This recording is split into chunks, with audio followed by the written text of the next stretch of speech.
Welcome to the 10th Place. Today we break down the evolution of the U.S. Grand Strategy.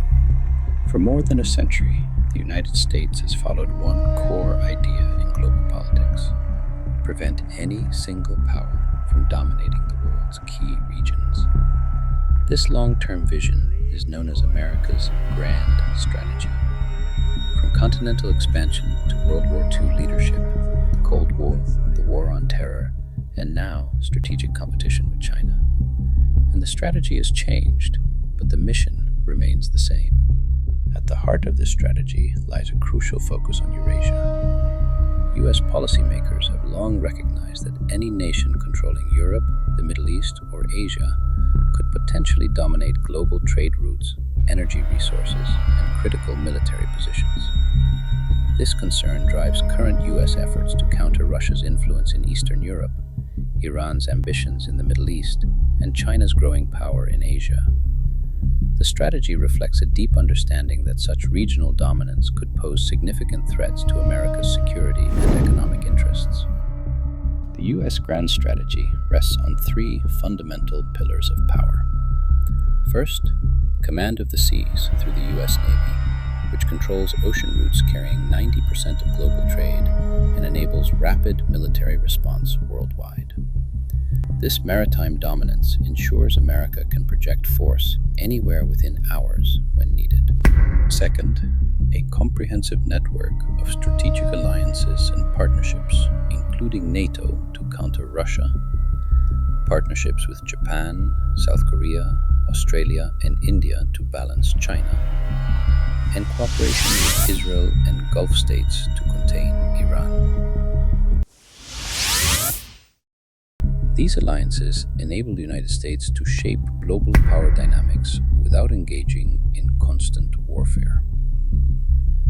Third, control over the global economic system, primarily through the US dollar's status as the world's reserve currency and America's ability to leverage financial networks and sanctions to influence global markets while protecting its own economy. Recent developments demonstrate how this strategy continues to evolve in response to contemporary challenges. In response to China's rise, the U.S. has established new bases in the Philippines, formed the AUKUS Nuclear Submarine Agreement, implemented restrictions on chip technology to limit Chinese military advancement, and maintained naval patrols in the South China Sea, while providing military support to Taiwan. These actions represent a coordinated approach to maintaining balance in the Asia-Pacific region. The response to Russian aggression has been equally comprehensive. The U.S. has committed tens of billions in military aid to Ukraine, including sophisticated weapons systems like HIMARS, Patriots, and ATACMS. This support has been accompanied by the largest U.S. troop deployment to Europe since the Cold War, NATO expansion to include Finland and Sweden, and comprehensive sanctions targeting Russian banking, energy, and technology sectors. These measures demonstrate America's commitment to preventing Russian dominance in Eastern Europe. A particularly significant development occurred in June 2025 during the 12-day war between Israel and Iran, when the United States took direct military action. The U.S. conducted precision strikes against Iran's nuclear facilities at Fordow, Natanz, and Isfahan, aiming to delay Tehran's nuclear program. Additionally, U.S. forces targeted Iran-backed militias in Iraq, Syria, and Yemen, following attacks on American bases. When Iranian-aligned groups threatened Red Sea shipping, the U.S. organized naval patrols to protect international trade routes. These actions, combined with ongoing sanctions on Iran's oil exports, financial networks, and drone industries, demonstrate America's commitment to preventing Iranian regional dominance and nuclear proliferation.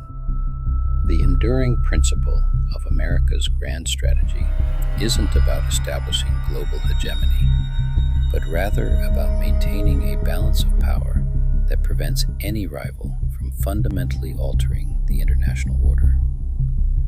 This approach has remained remarkably consistent despite changing threats and circumstances, adapting its tactics while maintaining its core strategic objectives. The strategy's success relies on the careful coordination of military power, diplomatic relationships, and economic influence to maintain stability and protect U.S. interests in key regions worldwide. Americas. Grand strategy has never been about ruling the world. It is about shaping the balance of power so no rival can rewrite the global order. Thanks for watching 10 Post. Like, subscribe, and share. Until the next episode, goodbye.